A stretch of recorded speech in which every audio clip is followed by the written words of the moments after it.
All right. Well, welcome. We're back again with another episode here on The Awakened Stranger. And today we're speaking with Carol. And Carol, I'm going to just give you a moment to share your story and maybe explain to everybody what you've been through in life and where you're at now. And we'll just have our great conversation and see what happens. All right. Looking forward to it. But yeah, so if you're willing to just kind of give us an idea of maybe some of your awakening stories, what brought you through, and or maybe your initial point when things kind of started happening for you, and kind of what you've learned through it, and we'll kind of let that happen from there. So I was living the corporate life. I was living in the States. I had my career. I had a marriage. I had my dogs. I had my dreams. Everything was going great when a drunk driver hit me from behind. I was in the passenger seat, and she was also very high. And I was in Boulder, Colorado at the time. And everything just leveled from that day. Oh, wow. My career, my aspirations, my dreams, marriage went with it. Like everything just went crazy. And on top of everything, the pain and the hurt, the disappointment, the disheartening of all that happened, I ended up with a brain injury. And even though it was considered a mild brain injury, it was nothing but, it didn't feel mild. I couldn't tolerate sound. I couldn't tolerate. It was a tremendous. The scariest part, I think, was having to find out what my new identity was. And that's where the awakening starts. It's because you hit your head and all of a sudden, who are you? You are no longer your job. You are no longer your marriage. You are no longer your career. You are no longer your titles, your background, your education. You have a hard time speaking. I couldn't read for almost a year. I couldn't walk for almost 3. I needed a walker and everything. And all those things happen, and then you start forming this new identity where you start thinking, okay, so this is my new life. Maybe I'm going to be like this forever. This is it. This is it for me. This is over. I have to figure out who am I? Who am I beyond all these things? Who am I? Am I disabled? The moment you tell people you are on disability, they disappear. It's like crickets. Oh, crickets. Oh, no. I definitely know that feeling. You wanna shut down your LinkedIn? You just tell them that you are on disability, and then they think you're dead, and it goes from there. Oh no. So, well, here's the plot twist. I came to Brazil to heal, and I don't know if you know about the Brazilian healthcare system, but it's very different from the United States. And it's anyway, they changed everything. They changed my medication. They changed my treatment. I started with a new team, and I'm very grateful for my parents for deciding to take me as their pet project. But I didn't have much hope. I was like, well, it's been a while, and this is it. And the way I arrived here in Brazil, I thought that there was not much hope for me. But my doctors were like, well, you know what? We're going to change some things here and see what happens. And in February of this year, I am sitting in front of my neurologist, and he tells me, Carol, your brain injury has healed. You're healed. From a point of view of a neurology point of view, you can go back to work. And I'm like, you mean full time? And he's like, yeah, full time. You can go back to work. Take your time, don't go crazy, but you can go back to work. So you go from having a career, having a life in the United States. I was in the United States for 24 years. I had my dreams. I had everything there. To poof, I'm in another country after 23 years, and there is somebody telling me that I'm healed. Like, what? All right, so if I'm healed, I want to test drive this brain. So my background is in law. I went to law school. I was very young. I was only 20 when I joined when I entered law school, and which is kind of young for Brazil. And I have a master's in law. I went to the United States for that. I have a master's in dispute resolution. So I always consider myself smart. And mediation. And I'm like, you know what? If this brain is smart, I want to see if this thing can perform. Wow. So I haven't touched Brazilian law in 25 years. And I wanted to know if I was capable of passing the bar. Okay. I joined one of those courses where you do a prep course, because here, the bar here is national. It's not like state level like in the United States. Every state has a different bar. Here in Brazil, it's national. It's a very difficult test. And when you finish law school as an attorney, as a lawyer, you need that bar in order to practice. And I started studying again, and then this is the part where I start to cry here. Here I am in a classroom with people, and they're loud. And when I say loud, I'm talking Italian level, Brazilian level loud people. They are fun. They are, they like to say things in unison when they're memorizing things. And I am there with a grin on my face. I'm like, I can't believe I'm doing this. And we had class every day from 8:30 in the morning to 11:30 in the morning. And then we had online class in the afternoon. And there were classes on the weekends sometimes. And I did that for 3 months straight. And at the end of the 3 months, you can take the bar if you've never had done the bar. But I already had the bar because of I was already an attorney. But I wanted to take the test, so I took a mock test, and I passed the damn thing. Very nice. And then I'm like, oh my God, who am I? So this brain can do it. And then you start thinking, I have this education. I haven't touched the law in so long, but I have the expertise, and I have something that only the accident gave me. It was an experience from the point of view of the passenger seat of being in a lawsuit. And if you ask me, Carol, what did you get from your lawsuit? I got poetic justice. That's what I got. Very nice. With all the stress that what was going on and the divorce and all that, I didn't have the emotional bandwidth to go through the lawsuit. So I quit.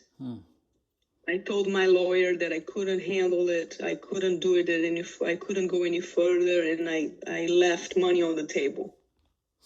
And it was the best thing for me because that thing was eating me alive. That thing was consuming me emotionally. And that makes me go back and think about all the people that are in litigation today, and they have, this thing can go on for years. If you have a beef with somebody and that goes to court, that takes away your sleep. It messes up with your belly. it messes up with your relationships. It impacts your work. And then here I am with a bird's eye view of all this from the point of view of having all this experience. And then I have the most sensitive nervous system you can think of. Like, I cannot even watch scary movies anymore, because I get scared and then I cry, and then my symptoms flare up. And I'm like, I should take advantage of this. It's like a kite. Have you ever played with kite before? You just touch the thing, and then you can feel it on your fingers. How it's like a nerve, right? Yeah. So that is where I am. I am at a situation. I have gotten to a point where I have been told that I am a different person twice. First, I was told I was disabled, and second, I was told I could go back. Wow. And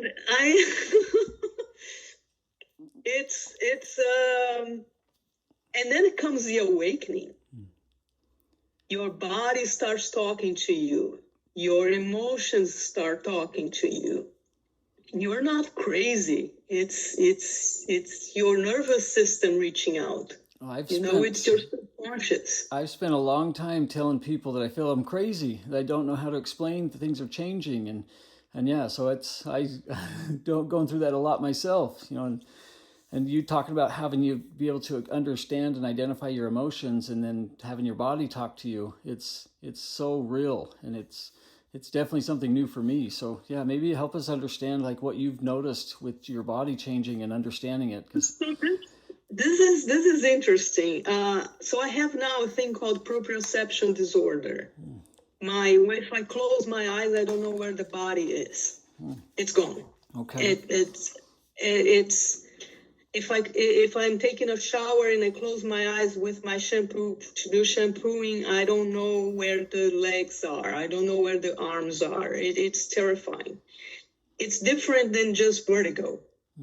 It's a sensation of being lost. It's a sensation of floating.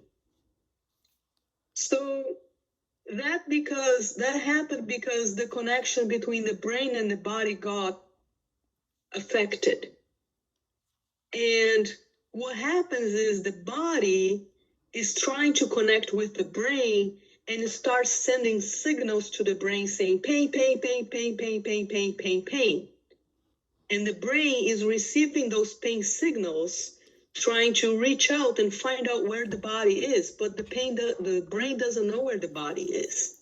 Wow. So the pain goes up, right? So you are there having delirious delicious. That's how I call my pain. I call it delirious delicious.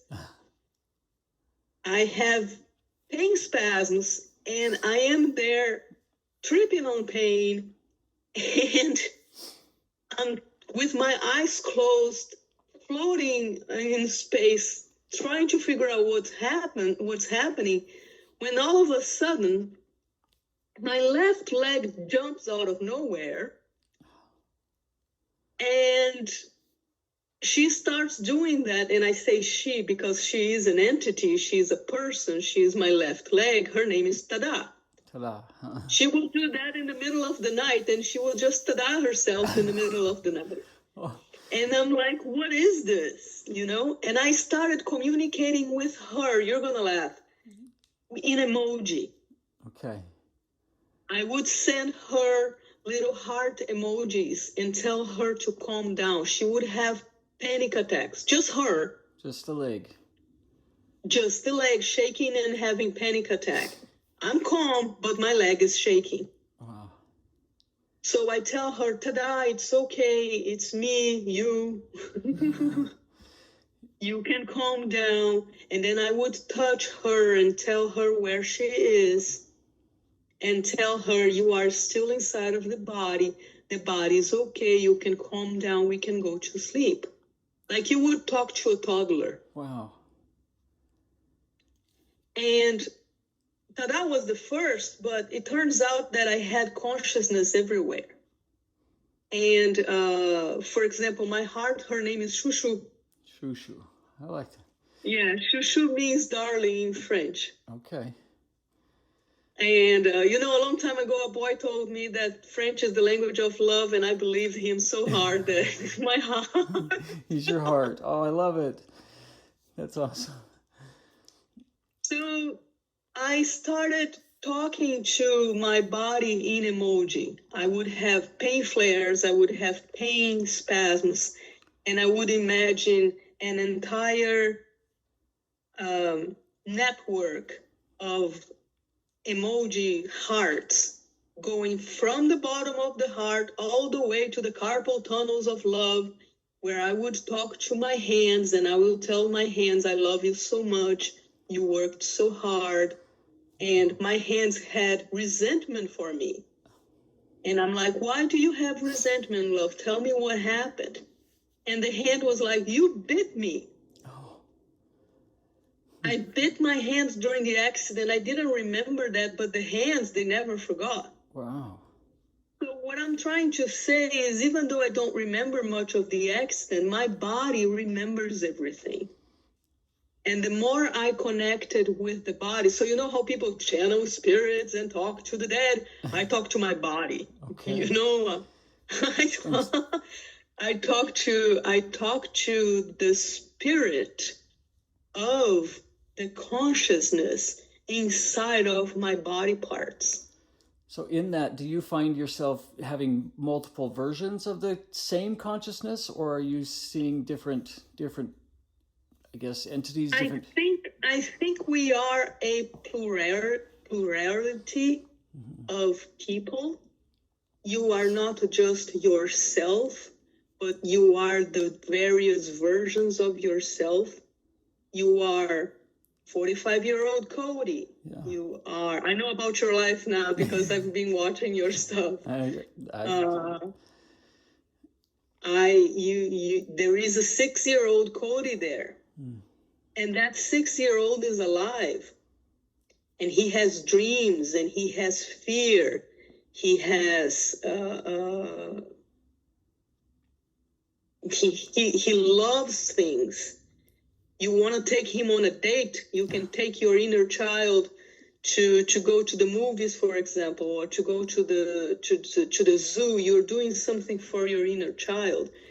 And that is the most powerful energy that you have inside of your body, is the energy that remembers you when you were pure, when your heart was...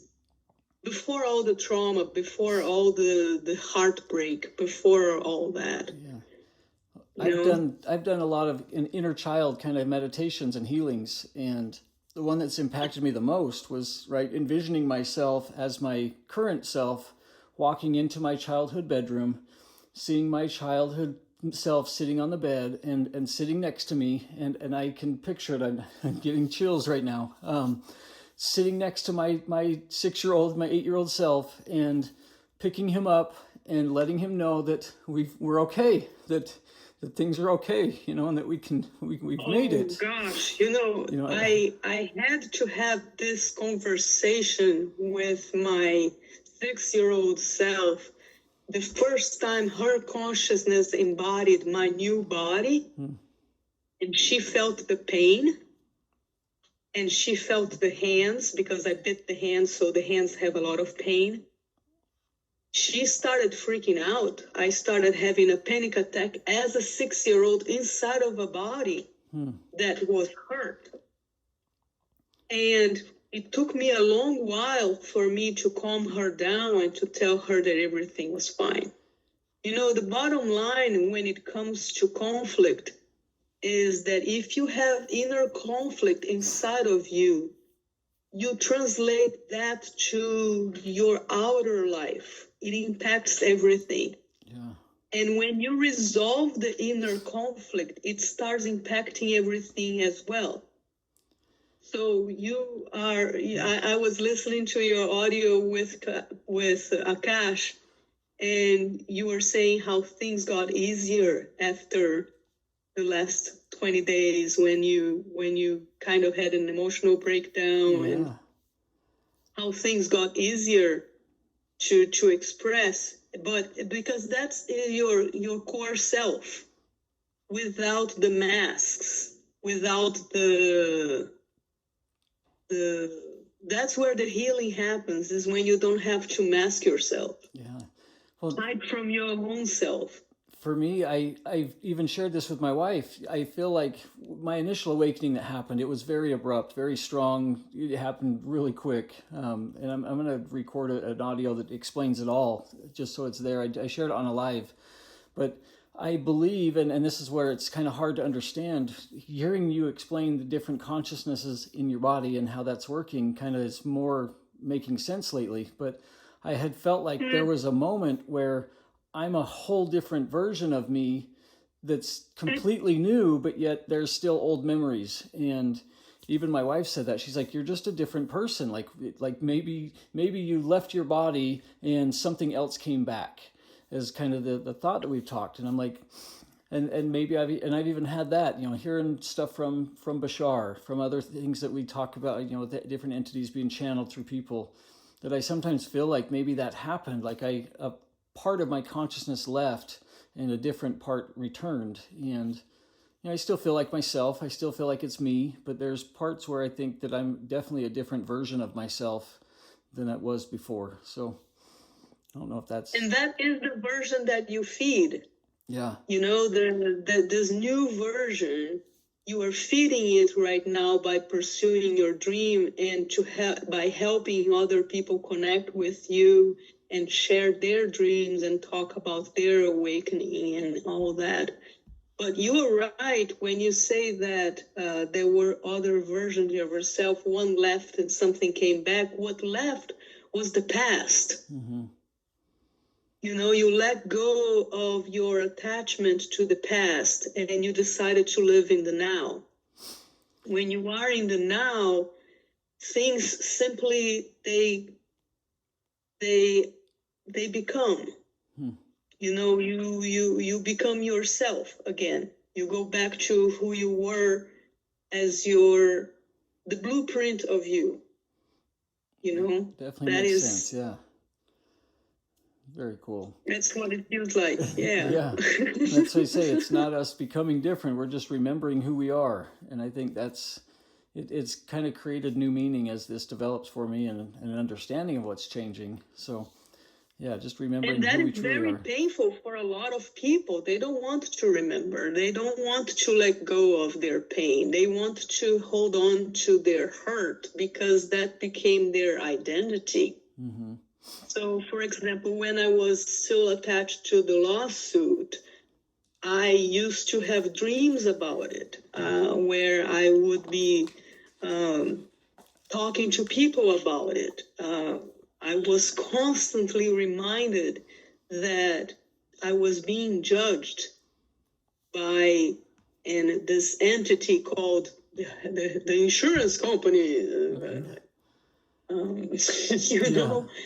And their whole spiel was that when you have a brain injury, it's very rare for you to be able to take a screenshot of that brain injury and show it on an MRI. It's when you have a mild one, it doesn't show on MRIs. And I couldn't prove that I had it the way I had it. So even though I had all the symptoms and I had the sensitivity to light. The sensitivity to light is the worst because it kills your social life. You cannot even watch TV, and you're there trying to prove that you have all these symptoms, and these people are saying, no, you are faking it, but that's how they make money, Mm-hmm. But, I'm going to say it. State Farm is on my shit list. There you go. I love it. Yep. And I think that's part of what's happening too, and me wanting to leave the corporate world and getting out of something that no longer felt good. I think a lot of people are experiencing that as well. Just things getting taken, or people getting taken advantage of, and big corporate companies doing things that benefit them. And I think that's a lot of things that are changing too for people, as we're slowly realizing that we have a little bit more control. Your entire body has consciousness. You have neurons everywhere. The tip of your nose is a person, your hands are people, your ears are people, your eyes are people. You can talk to them. Your heart has neurons. Your heart thinks. You can close your eyes and ask, what is his name? Sometimes the name is not the same as your name. It's a different name. They want to have a different name. And what's happening that I am noticing is that people are connecting through the heart when it comes to what they want in life. They don't need to have the big truck anymore, or they don't need to have things. Don't make them happy anymore. What makes them happy is emotional connection. It's the ability to contribute. It's the ability to impact the lives of their fellow human being and help the planet, because we are nature. Mm-hmm. We are part of this entire thing. And there is more. It's not just your body that is conscious. When you are playing with consciousness and you're playing with your higher self, you can get a little bit of ego, give that ego to whomever, and now you have for example, you want to talk to a tree. You give a little code to that tree, and now you have a code self, a tree self. And you pretend that you are the tree pretends that you are them, and now you have an emotional connection with that tree, and that tree will talk to you as if you were them. See, and that makes sense, because I've done a lot of reading on the law of one, right? And consciousness being shared. Exactly. You are expanding the consciousness. So what is conflict again? Whenever you are in conflict with somebody, you are in conflict with yourself. Because we are all part of the same humanity. So you are having a beef with somebody, you are hurting you. So resolving the conflict that you have with you will ultimately impact the relationship that you have with whomever. And I recently, coming back from my trip from Hawaii, and Hawaii's a good, happy place for me, but there's an ancient Hawaiian healing method called Ho'oponopono, and Ho'oponopono. And I came across that just the other day, and it's 4 simple statements, right? Asking for forgiveness of something you've done, or acknowledging what was done wrong, asking for forgiveness, thanking them for forgiving you, and saying I love you. Those 4 simple statements. And that was so powerful for me when I read that, and realizing that, a man that kind of integrated that into a workforce. He was overseeing a psych ward, and never seeing a patient, he was able to heal most of those patients through loving himself as if he was that person, asking for forgiveness, asking for acknowledgement of what was done wrong, thanking them for the acknowledgement, and loving that person, and healing him within himself. And within like 2 years, I believe it's the story, was the entire psych ward was closed because there was no longer any patients. And that's been something that I've been integrating into my life, just saying it to myself, not needing to share it with anybody else, and just trying to heal problems. That's exactly it. It's the mirror self. Yes. So I am you, you are me. When you say the phrases of Ho'oponopono, you are saying to yourself, but you are also saying to everyone that plays the role of somebody in your head. Mm-hmm. So the way that I do it is when I have pain in my physical body, for example, I say Ho'oponopono to the body part. Mm. So let's say you work at the end of the day, you're going to bed. You say to your feet, you say, I love you, I'm sorry, please forgive me, thank you. Mm-hmm.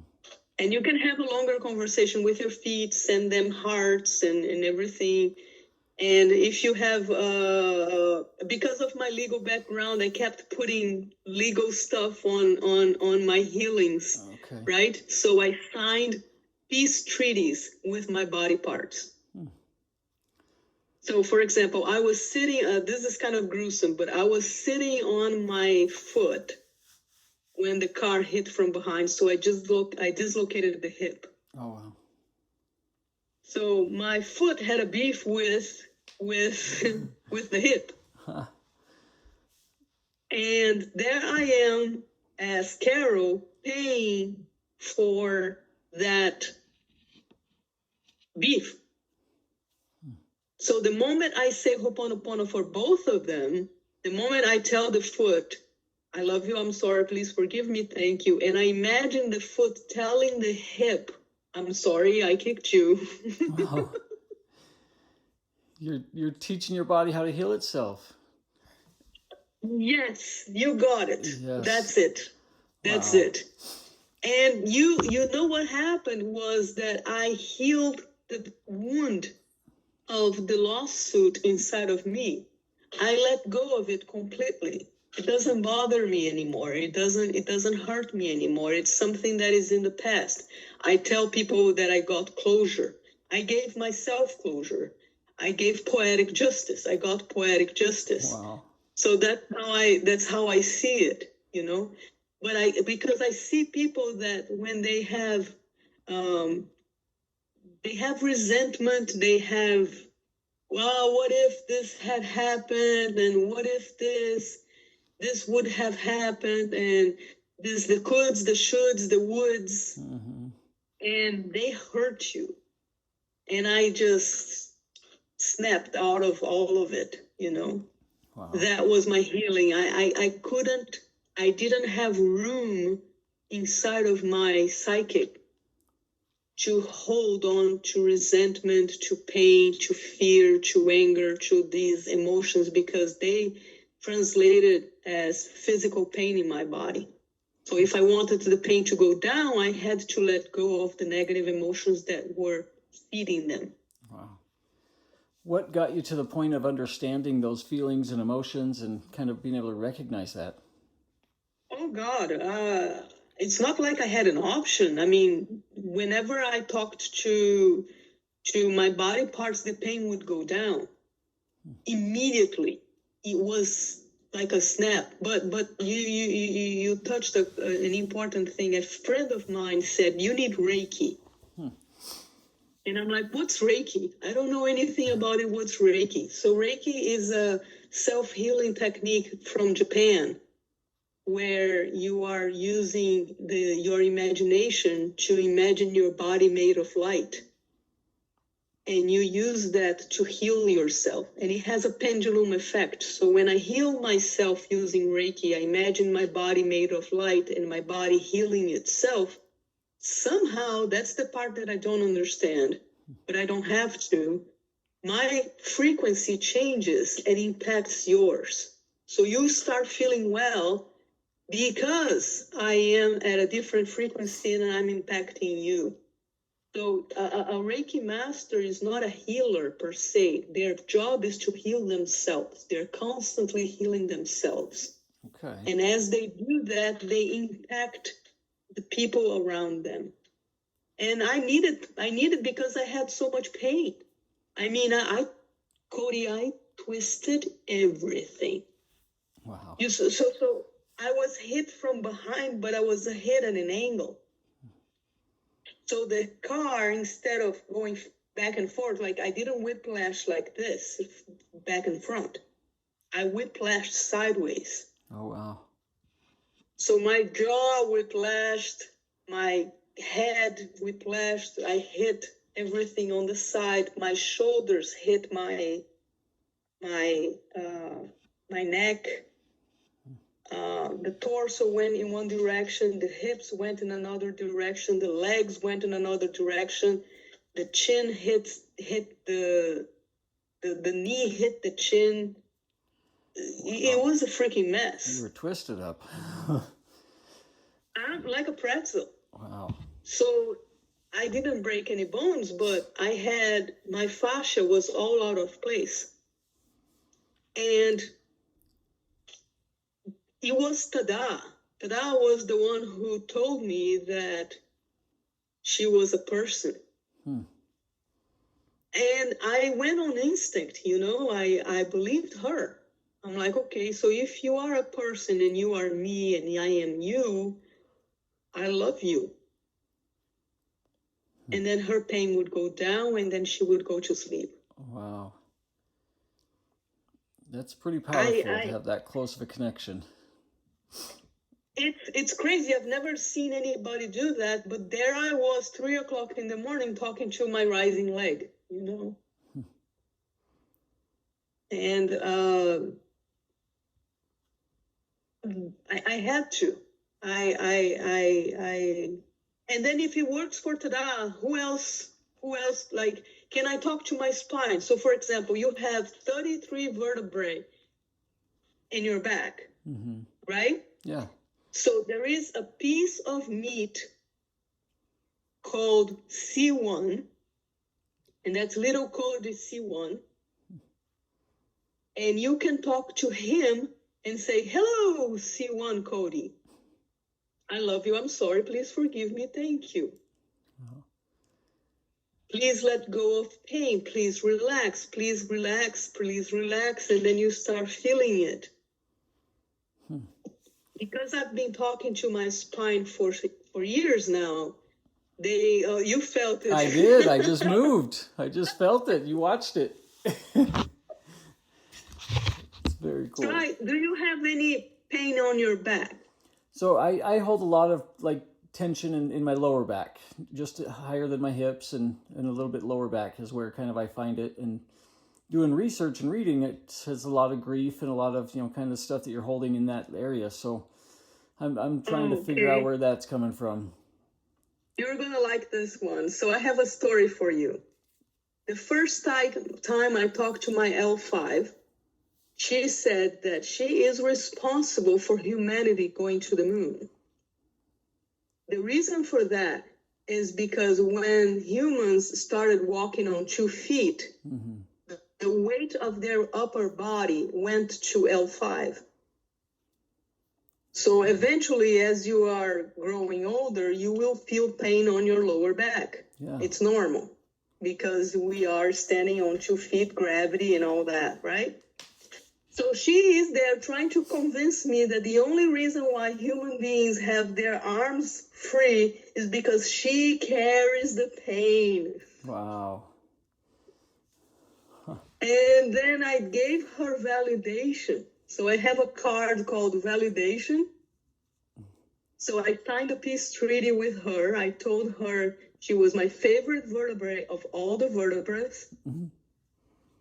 And the other ones get jealous when I do that.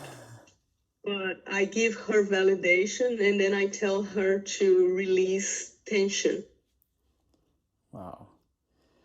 And it works, and she does it. That sounds like something I need to work on, because I do a lot of moving around. I'm on my feet a lot, so I tend to have, near the evenings, I start, and I used to just chalk it up to kind of restless leg syndrome. I would get a lot of vibrations in my legs. I would get a lot of tingling in my legs. And then as things happened more and more, and I was starting to be aware of that energy, I would know that that was time for me to start grounding, and I could let energy out of my legs if I'd go stand on the grass.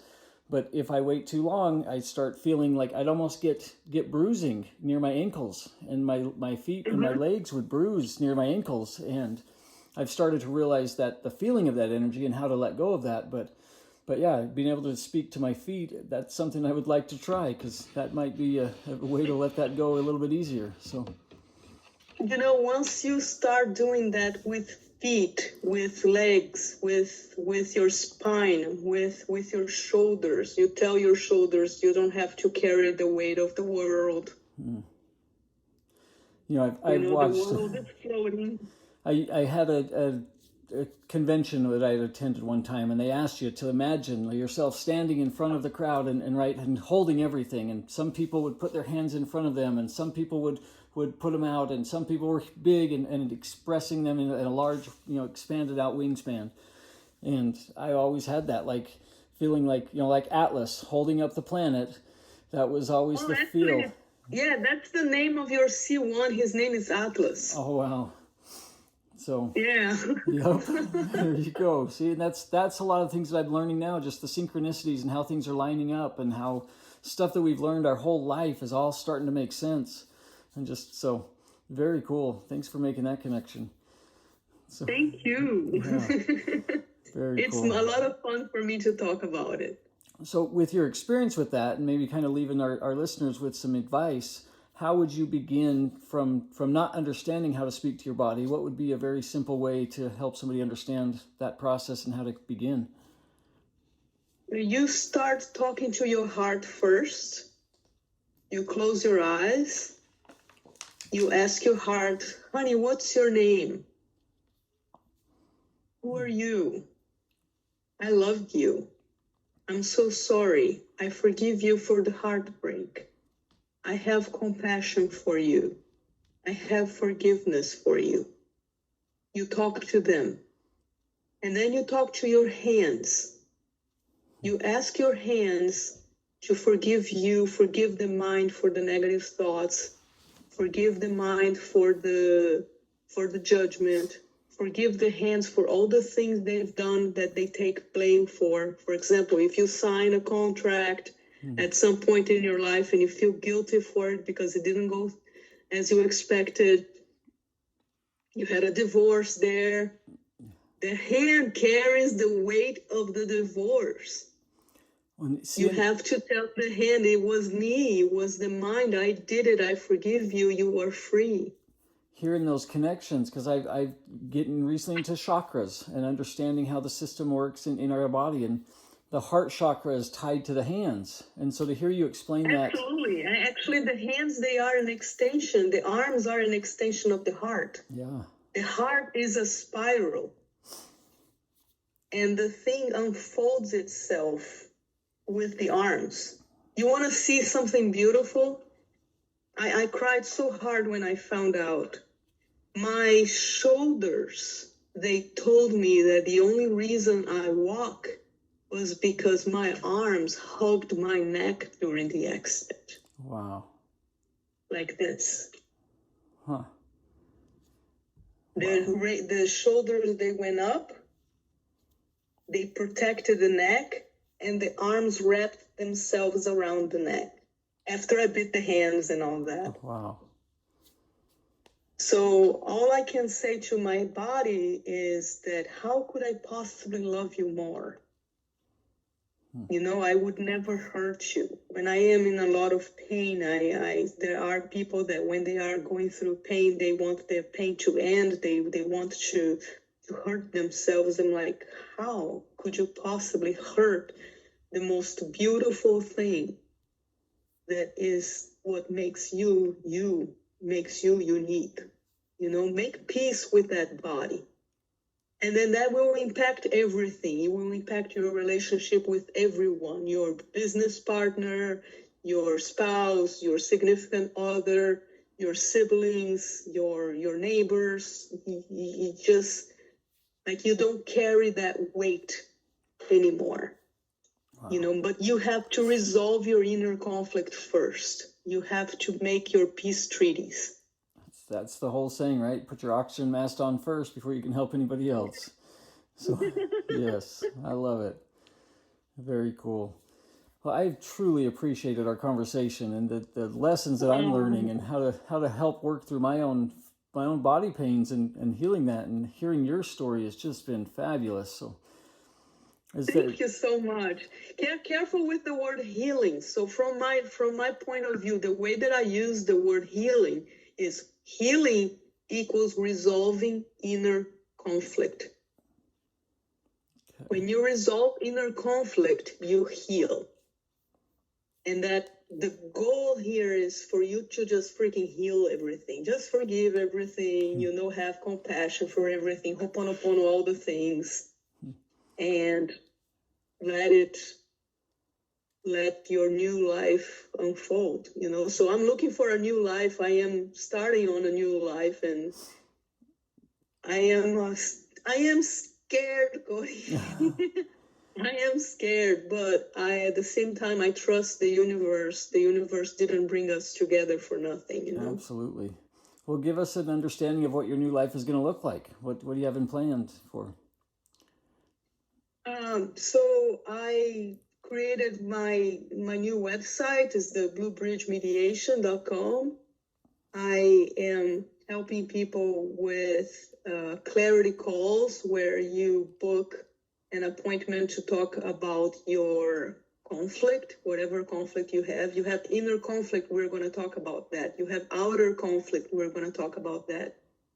And if you need mediation and you have a beef with somebody, and I like to use the word beef because beef translates into pain, you know, if you have pain with somebody, maybe we're going to reach out to that person and say, hey, would you like to talk about it and maybe resolve this outside of court?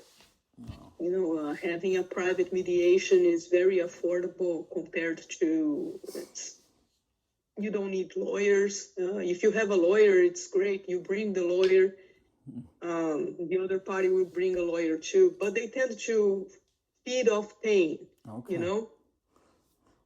So for them, they make more money if you're fighting. True. And sometimes you don't want to pay for your own pain.